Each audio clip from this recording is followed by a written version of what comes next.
오늘 우리가 함께 읽은 말씀을 통해서 오늘 고난의 때를 사는 지혜 이런 제목으로 함께 말씀을 나누고자 합니다. 주님의 은총과 평화가 우리 가운데 임하시기를 빕니다. 특히 원하지 않는 그런 고난의 때를, 고난의 시기를 견뎌야만 하는 분들, 그 분들께도 거센 풍랑을 잔잔하게 하시는 우리 주님께서 도와주시길 바랍니다. 오늘 우리가 부활절 7째 주일입니다. 그리고 다음 주는 저희 성령 강림절이 시작이 되는데, 시작하기 전에 승천주일이라고 해서 예수님께서 승천하신 그것을 기념하는 그러한 주일이 되겠습니다. 근데 승천주일을 앞둔 오늘 베드로전서의 말씀을 통해서 고난의 때를 사는 지혜에 관한 말씀을 우리들에게 주고 있습니다. 고난의 때에 어떻게 살아갈 것인가 하는 이런 말씀을 우리가 마음에 새겨서, 혹시 여러분들이 고난의 때를 내가 지금 살아가고 있다 그러면 이 지혜를 여러분들이 배우셔서 그 고난의 때를 잘 견뎌내시고, 또 지금은 내가 고난의 때가 아니다 이렇게 생각하시는 분들은 혹시 또 살아가면서 고난의 때는 누구도 피할 수가 없습니다. 그때에 또 이 말씀을 기억하면서 그 고난의 때를 잘 이겨나가시는 여러분들 되시길 바랍니다. 우리가 그 학교 다닐 때 자연이라고 하나요? 요새도 자연이라고 하는지 생물이라고 하는지 모르겠는데, 우리가 과학 시간에 배우는데 식물이 자라는데 필요한 삼요소가 있죠. 뭐가 필요해요? 화면에 답이 다 있죠. 물이 필요하고, 또 빛이 필요하고, 흙이 필요합니다. 이 세 가지가 있어야 식물이 자랄 수 있다라고 하는 것이죠. 그런데 여기에 또 하나 더해서 필요한 것이 꼭 있다고 그래요. 우리가 이제 요즘에는 반려동물을 넘어서 반려식물이라고도 우리가 이야기를 하는데, 식물을 잘 키우려면 그냥 뭐 갖다가 논다고 해서 잘 되는 게 아니고, 뭐가 더 필요하냐면 사랑이 필요하다고 그래요. 사랑이 필요하다고 그러고, 또 사랑 말고 또 필요한 게 또 한 가지가 있습니다. 그게 저는 최근에 알게 된 사실인데, 바람이라고 하는 것이 꼭 필요하다고 하는 것이죠. 또 바람이 불어야 가지들이 바람에 견디느라고 단단해지고, 또 가지가 단단해져야 해충들로부터 자기를 방어할 수 있는 힘이 생긴다고 하는 것이죠.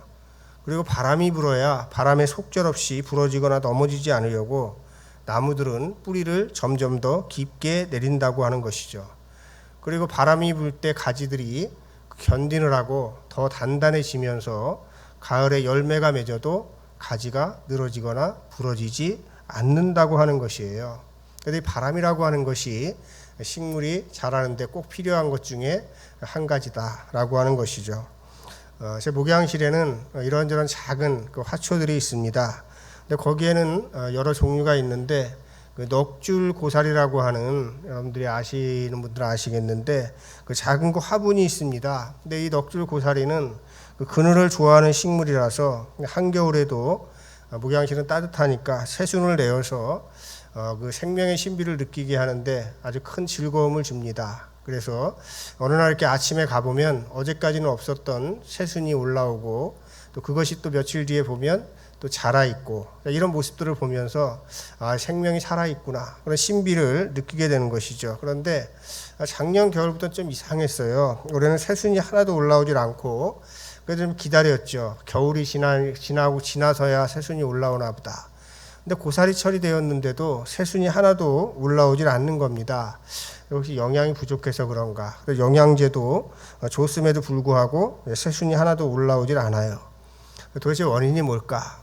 자세히 살펴보니까 거기에 식물의 흡혈귀라고 할 수가 있는데, 식물의 수액을 빨아먹고 자라는 깍지라고 하는 벌레가 넋줄 고사리 그 뒷면에 빽빽한 거예요.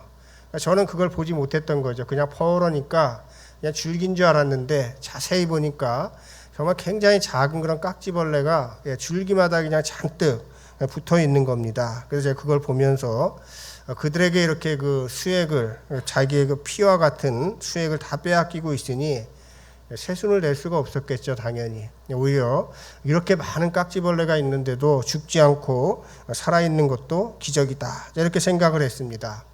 그래서 제가 이제 깍지벌레를 어떻게 없앨 수 있는가 하는 것을 알아봐야 되겠죠. 그래서 일단 원인이 뭔가를 제가 조사를 해보니까 원인은 간단했습니다. 원인은 바람이 없는 실내에서 키울 때 깍지벌레가 생기게 된다고 하는 것이에요. 그럼 해결 방안은 뭔가 찾아보니까 이제 물을 흠뻑 주고 햇볕이 비추고 바람이 부는 곳에 두면 된다. 그것도 귀찮으면 일일이 손으로 잡아주면 된다. 그런 그 방법이 있더라고요. 물론 손으로도 다 줄 수도 있겠지만은 저는 그때 처음 알았어요. 아, 바람을 이용하는 풍매화만 있는 것이 아니고 바람이 있어야 자기 몸에 붙어 있는 이물질이나 해충을 털어버릴 수도 있는 것이구나 하는 것들을 알게 되었죠. 그래서 약도 치고 또 물로도 씻어주고 직접 잡아도 주고 자 그래서 이제 깍지벌레를 다 제거를 해줬습니다. 그리고 나서 한 2주 정도가 지나니까 정말 기적과도 같이 새순이 여기저기서 막 올라오기 시작하는 거예요. 또 오늘 아침에도 잘 자라고 있나 보니까 어제는 보이지 않았던 새순이 또 올라오더라고요. 그래서 이제 얘네들이 이제 다시 회복되었구나 이런 그 생각을 해보게 되면서 바람이라고 하는 것이 이렇게 식물에게 중요한 것이구나 다시 한번 생각을 해봤습니다. 바람의 종류 굉장히 다양하죠. 우리는 잔잔한 바람, 부드러운 바람, 봄바람 이런 바람을 우리는 좋아해서 그런 바람만 우리가 있으면 참 좋겠는데 때때로는 우리가 태풍이 불어오기도 하는 것이죠. 여러분 바람이라고 하는 것이 상징하는 것이 있죠. 그건 바로 뭐냐면 고난이에요. 자 그런데 이 고난이라고 하는 것이 바람과 같은 것이라서 누구에게는 누구는 비껴가고 누구는 겨냥해서 집중적으로 공격하고 이러지 않는다고 하는 것이에요. 그래서 이 바람이라고 하는 것이 모든 것에 다 부는 것처럼 하나님을 믿는 사람이라고 하나님의 손을 붙잡고 가는 사람이라고 해서 바람으로부터 자유로운 사람은 하나도 없다라고 하는 것이죠. 그러니까 하나님을 잘 믿는 사람들도 바람에 노출될 수 있다라고 하는 것이에요. 오히려 하나님을 믿기 때문에 보통 사람들이 감내해야 하는 바람보다도 더 큰 바람을 맞서야 할 때가 더 많이 있다라고 하는 것입니다.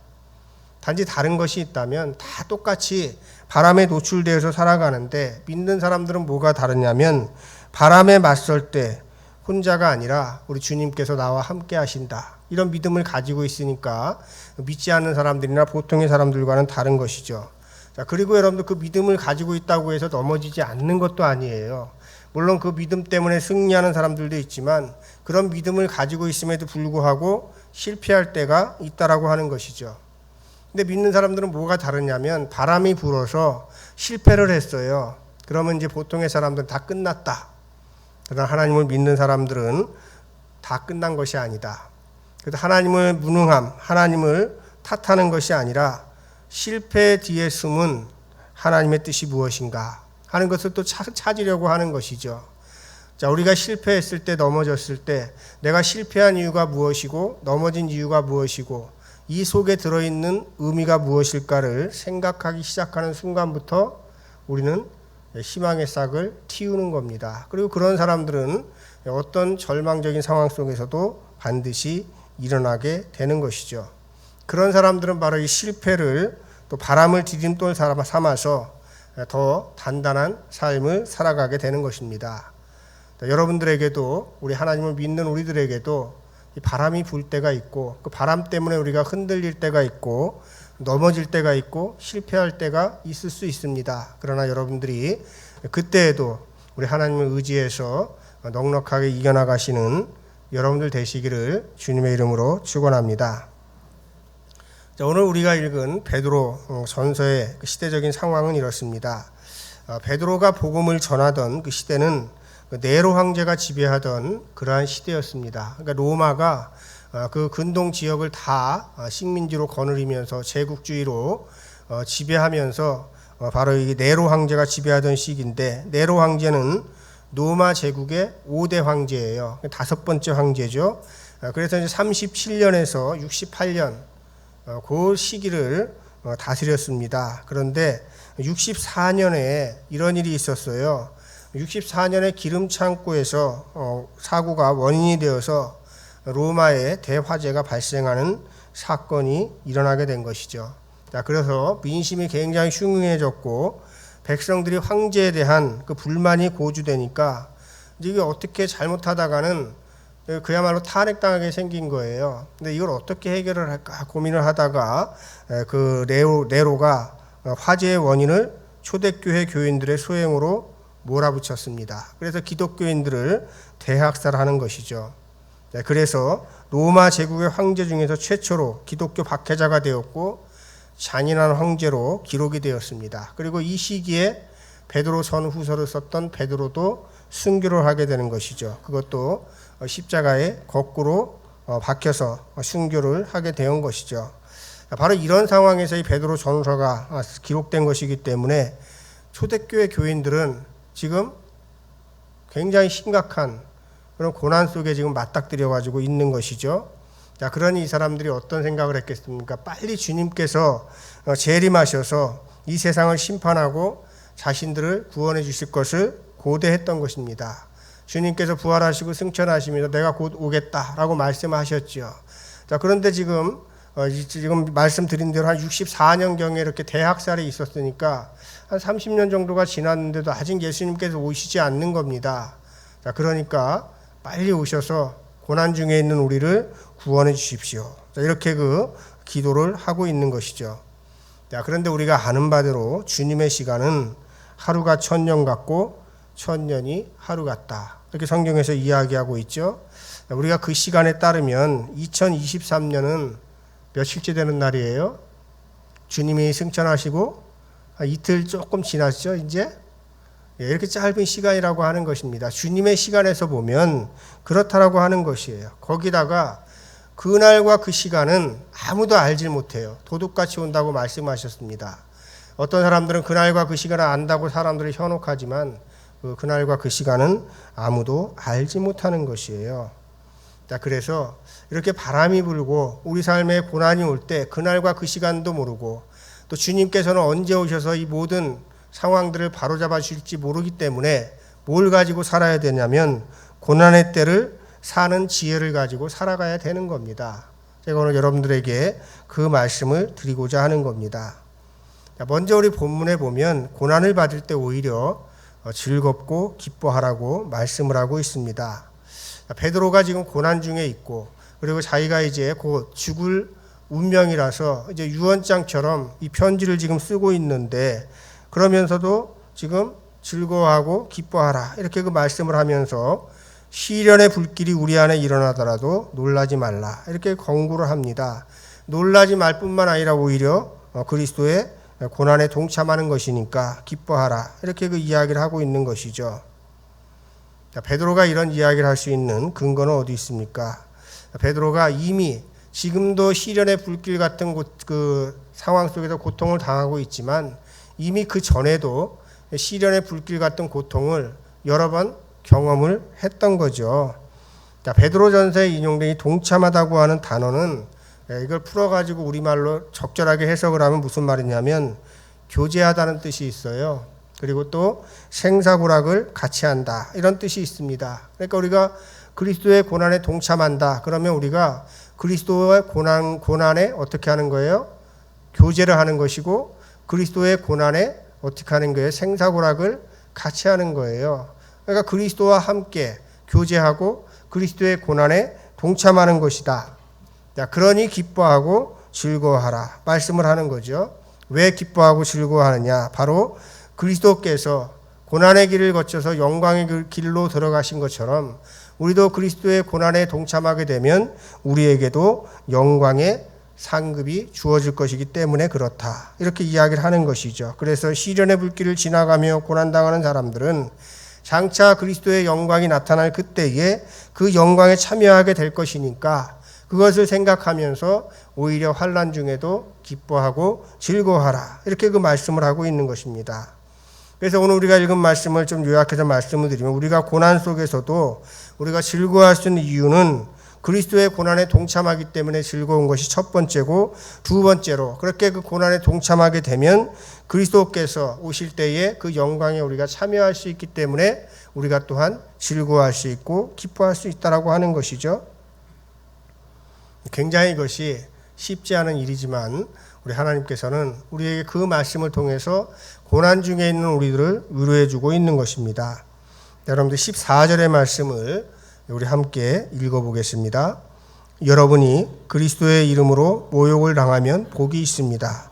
영광의 영, 곧 하나님의 영이 여러분 위에 머물러 계시기 때문입니다. 고난 중에 하나님의 영광이 우리 위에 머물고 계신다. 전제가 하나가 있죠. 그냥 내 욕심 때문에 고난을 당하는 것이면 이런 영광이 이룰 수가 없는 것인데, 뭐 때문에 그리스도의 이름으로 모욕을 당하면, 즉 하나님의 일을 하다가, 선한 일을 하다가 어려운 가운데 있게 되면 그것은 하나님께서 반드시 어떻게 해요? 우리를 지켜주시고 하나님의 영이 우리 위에 있다라고 하는 것이에요. 그것이 바로 우리가 고난 중에도 기뻐하고 즐거워할 수 있는 이러한 이유가 되겠습니다.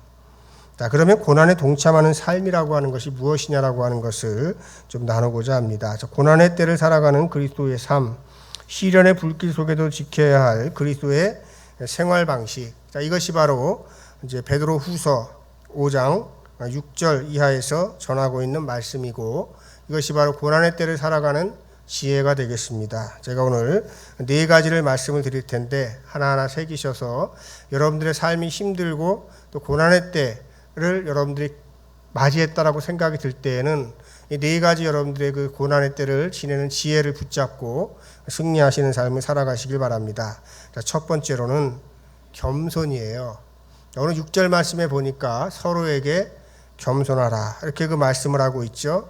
자, 여기 서로라고 하는 단어는 우리가 판테스라고 하는 헬라어를 번역한 것입니다. 근데 이 말이 참 재미있습니다. 이 판테스라고 하는 것이 어떤 뜻이냐면, 겸손하라고 하는 뜻은 겸손하라고 하는 뜻인데, 어디에서 겸손하라고, 서로 겸손하라 이렇게 해석을 했지만은 젊은이들 사이에서 겸손하라, 원래 이런 뜻이거든요. 그러니까 서로 겸손하라로 우리는 해석을 했는데 생략된 게 뭐냐, 젊은이들 사이에서 겸손하라고 하는 것이에요. 왜 이 젊은이라고 하는 단어가 여기 포함이 되었을까 하는 걸 생각을 해봤습니다. 젊은이들은 어떻습니까? 혈기왕성하고 모든 것을 다 할 수 있을 것이라고 하는 이런 그 자신감이 가득하죠.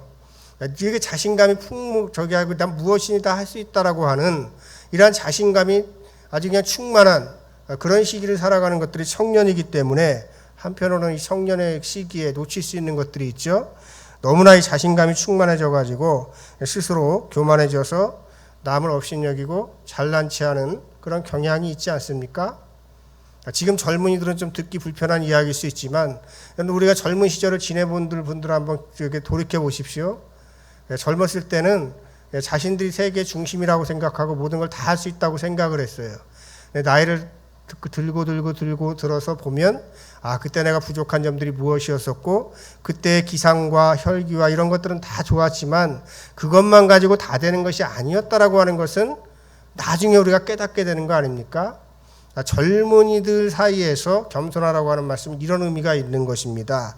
그래서 이건 무슨 이야기냐면, 겸손하라고 하는 의미는 젊은이의 기상처럼 당당한 믿음과 신앙을 가지고 있을 때, 그들처럼 그렇게 당당하게 그런 그 마음은 가지고 있을 때 하나님의 능하신 손 아래로 자신을 겸손하게 낮춰라.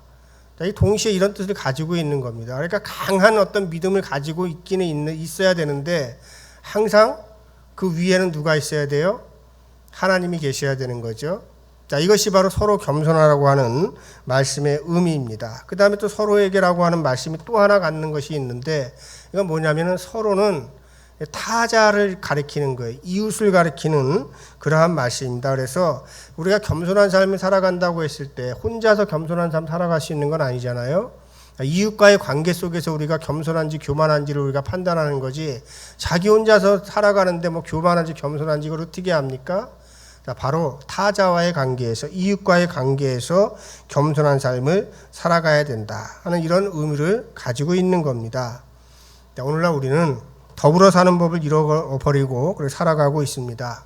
우리 인간이라고 하는 종끼리는 물론이고 자연을 대하는 태도도 마찬가지죠. 자연도 우리의 이웃이고 타자잖아요. 그런데 자연을 대하는 인간의 태도는 너무나 교만한 거죠. 겸손하지가 않아요. 그 결과가 어떻습니까? 인간의 태도가 정복하고 지배하는 것을 능력으로 알고 있기 때문에 그 결과가 지금 우리에게 어떻게 돌아오고 있습니까? 하나님께서 아름답게 창조하신 이 세상에서 유일하게 우리 인간이 암 같은 종양체로 살아가고 있고 지구의 종말을 재촉하는 바이러스가 되어서 살아가고 있는 것이에요. 자, 이것이 우리가 타자 중에서도 우리가 자연을 함부로 대하고 겸손하게 대하지 않고 교만하게 대한 그 결과를 우리가 맞이하고 있다라고 하는 것이죠. 그렇기 때문에 서로에게 겸손하게 살아갈 때 생명의 길이 열리게 된다고 하는 것을 우리는 기억을 해야 돼요. 그래서 우리가 타자들에게 우리가 겸손한 삶을 살아가야 된다고 했을 때 우리가 만나는 사람들도 포함이 되지만은 저렇게 자연 피조물들까지도 타자고 이웃이다. 우리가 이런 생각을 좀 확대해야 될 필요가 있다라고 하는 것이죠.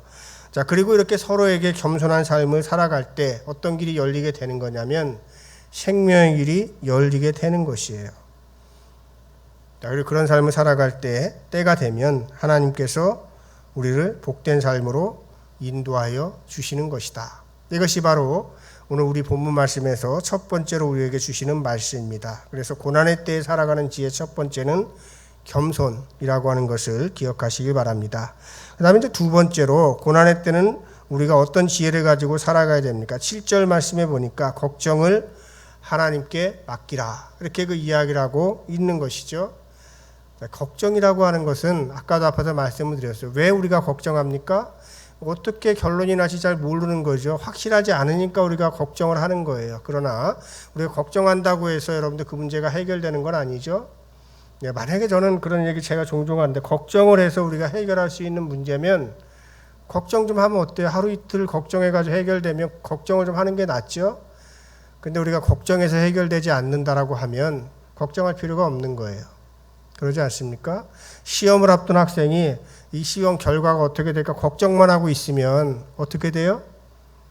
시험 망칠 수밖에 없어요. 걱정만 하고 앉아있는 것이 아니라 걱정 잠깐 내려놓고 한두 시간이라도 좋으니까 그냥 공부를 하면 걱정하는 것보다 훨씬 더 나은 그러한 결과를 얻을 수 있지 않겠습니까?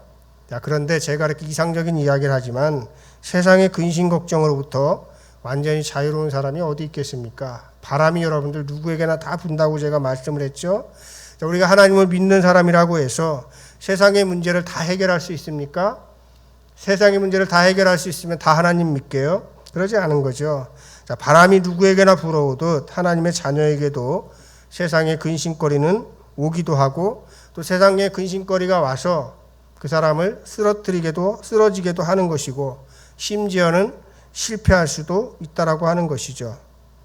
자, 그런데 실패한다고 해도 믿는 사람들은 절망하는 것이 아니라 실패할 수도 있다라고 하는 사실을 받아들이는 것이고 그것이 끝이 아니라고 하는 사실을 아는 것이에요. 자, 여러분들 이게 어떻게 가능합니까? 실패했을 때 이게 끝이 아니다. 다 끝난 게 아니야. 그렇게 생각할 수 있는 근거가 어디에 있습니까? 그것이 바로 주님께 맡긴 데 있다라고 하는 것입니다. 우리가 주님께 맡긴다라고 하는 의미는 뭐냐면 하나님께서 우리를 위해서 예비해 두신 내가 알지 못하는 길이 분명히 있을 것이다. 이걸 믿을 수 있기 때문에 우리가 주님께 맡기는 거 아니겠습니까? 그래서 우리가 걱정을 거기에 사로잡혀가지고 걱정의 노예가 되는 것이 아니라 근심과 걱정이 있고 내가 해결할 수 없을 때는 그걸 내려놓는데 그냥 내려놓고서 그냥 잊어버리는 것이 아니고 누구에게? 주님께 맡기라고 하는 것이에요. 주님께 맡긴다라고 하는 것은 바로 하나님께서 그 일을 통해서 분명히 선한 일을 이루어 주실 것이라고 하는 믿음과 연결이 되는 것이죠. 걱정을 주님께 맡길 줄 아는 사람들은 실패를 해도 이게 끝이 아니라고 하는 것을 알게 되는 것이에요. 저는 이제 어려서부터 신앙생활을 했지 않습니까? 그래서 제가 고등학교 다닐 때도 대학 시험 준비하면서도 기도도 열심히 했고 공부도 열심히 했어요. 그리고 저도 지금 생각해봐도 그때처럼 공부를 열심히 해본 적은 없었던 것 같은데 근데 제가 원하던 대학을 들어가지 못했습니다. 재수를 했어요. 근데 여러분 제가 대학에 딱 떨어졌다고 하는 소식을 듣고 얼마나 제가 실망을 크게 했는지 몰라요. 내가 이렇게 열심히 공부해 본 적도 없고 심지어는 제가 잠 안 자려고 타이밍 약까지 사 먹고서 코피 절절 흘리고 막 엉덩이 땀띠 나고 막 이렇게 하면서 공부를 했는데 이게 안 먹히다니 이게 말이 돼? 그렇다고 점수를 못 받은 것도 아닌데 왜 떨어졌지? 도저히 이해할 수 없고 받아들일 수가 없는 거예요. 자, 그런데 나중에 여러분들 재수를 해가지고 이제 학교를 들어가고 나니까 재수 안 해본 사람들은 알지 못하는 그런 경험을 제가 하게 된 거 아닙니까? 얼마나 많은 것을 갖다가 재수를 했기 때문에 배웠겠어요. 지나고 나니까 어때요? 그때 그 실패가 오히려 나에게 유익한 것이었다. 그걸 알게 되는 거죠. 걱정을 주님께 맡기면 그렇게 되는 것이에요. 그래서 우리가 깊은 걱정이 있을 때는 그걸 혼자 해결하려고 하지 마시고 하나님께 맡기는 지혜를 가지고 살아가시는 여러분들 되시길 바랍니다. 하나님께 걱정을 맡기면 반드시 하나님께서 그 길을 보여주신다고 하는 것을 믿으시길 바랍니다. 실패가 끝이 아닙니다. 그 다음에 고난의 때에 우리가 지혜를 가지고 살아갈 8절의 말씀인데 정신을 차리고 깨어 있어야 한다 하는 말씀이죠. 베드로가 이 이야기를 한 것은 아마도 제가 생각할 때 겟세마네 동산에서 베드로가 예수님께서 기도하러 올라가셨을 때에 잠자다가 한번 꾸중을 들었죠. 시험에 들지 않게 깨어 기도하라. 아마 그게 베드로의 머리에는 아마 그냥 각인이 됐을 겁니다. 그래서 아마 이 이야기를 한 것이 아닐까 이런 생각을 해보게 됩니다. 우리가 하나님을 신뢰하는 것과 믿는 것과 깨어있는 것은 불가분의 관계예요. 그러니까 하나님을 믿는 사람들은 반드시 깨어있을 수밖에 없어요. 세상에 취해 있는 사람은 하나님을 신뢰할 수가 없거든요.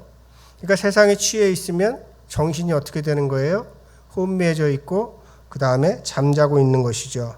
이 세상의 성공이 전부인 것처럼 생각하는 사람은 하나님에게 집중을 할 수가 없어요. 그러니까 잠자고 있는 영혼이라고 이야기를 할 수가 있는 것이죠. 그래서 베드로는 뭐라고 이야기를 하냐면 믿음 위에 굳게 서서 마귀를 대적하라 이렇게 권면을 하는 것입니다.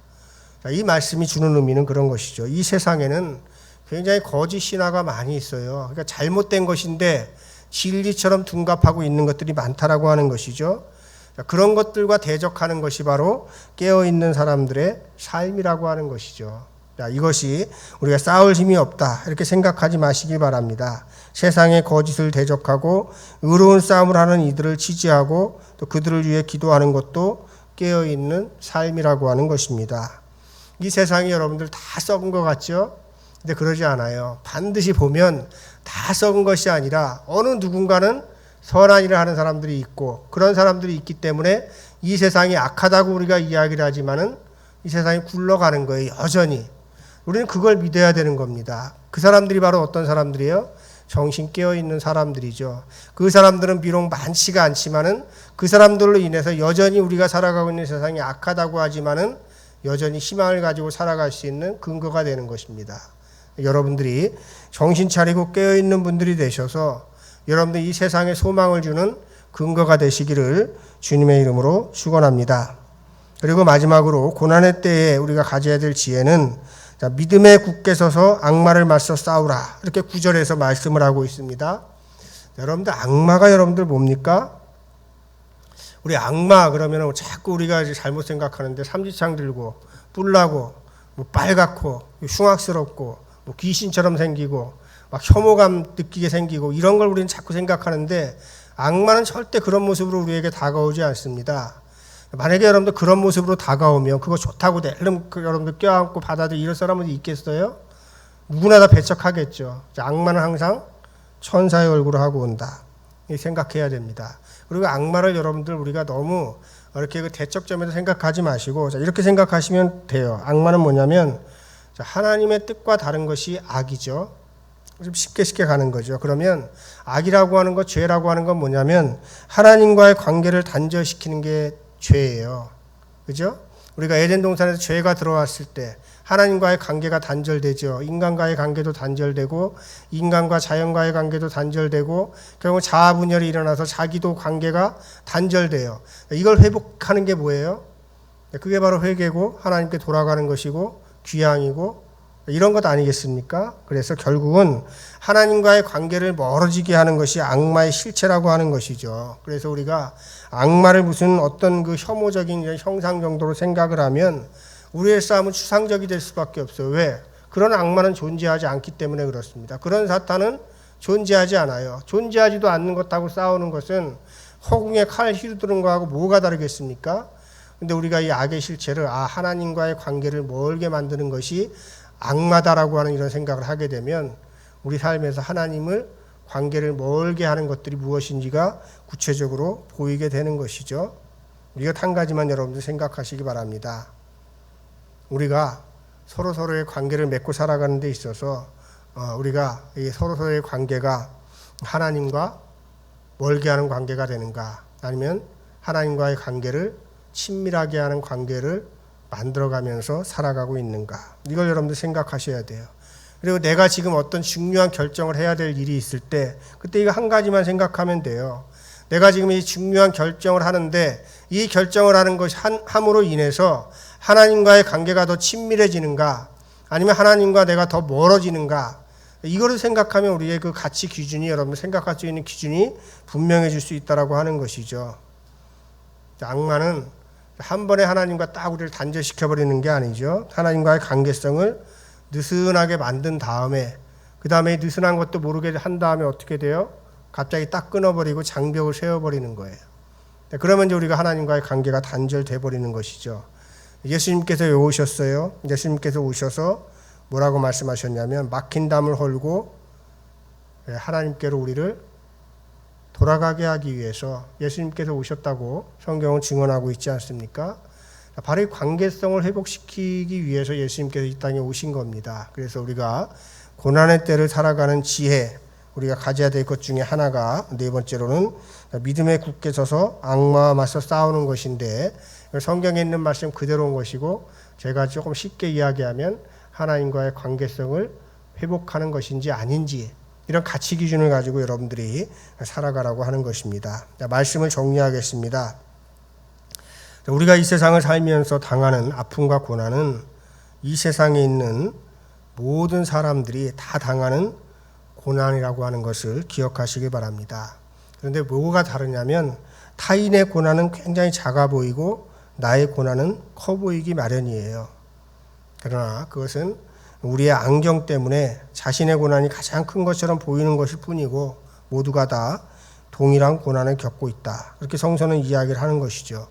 그리고 성서에서 우리에게 끊임없이 희망의 말씀을 주시는 것은, 그 고난은 누구나 당하게 되고 누구에게나 오는데 그게 끝이 아니라 그 고난은 영광에 들어가기 위한 과정이고 영원한 것이 아니라 잠깐이라고 하는 것이죠. 그래서 뭐라고 말씀하시면 고난 중에 놀라지 말라고 말씀을 하는 것이에요. 고난 중에 계시는 교우 여러분들, 그분들에게는 베드로전서 5장 10절의 말씀이 축복의 말씀이 되길 바랍니다. 우리 함께 읽도록 하겠습니다. 모든 은혜의 하나님 곧 그리스도 안에서 너희를 부르사 자기의 영원한 영광에 들어가게 하신 이가 잠깐 고난을 당한 너희를 친히 온전하게 하시며 굳건하게 하시며 강하게 하시며 터를 견고하게 하시리라. 이 말씀이 여러분들 삶에 이루어지길 바랍니다. 우리 이렇게 말씀을 기억하면서 거듭 기도 드리겠습니다. 고난에 참여하는 것을 즐거워하라 말씀하신 하나님, 이 세상에서 하나님의 말씀을 따라 사는 이들이 고난당하는 것은 당연한 일임에도 고난을 회피하며 살기에만 급급했습니다. 게다가 선한 일을 하다가 혹은 억울한 일을 당해서 고난 중에 있는 이들에게 손가락질하며 살기도 했습니다. 우리를 위해 고난을 당하신 주님, 회개하오니 용서하여 주옵소서.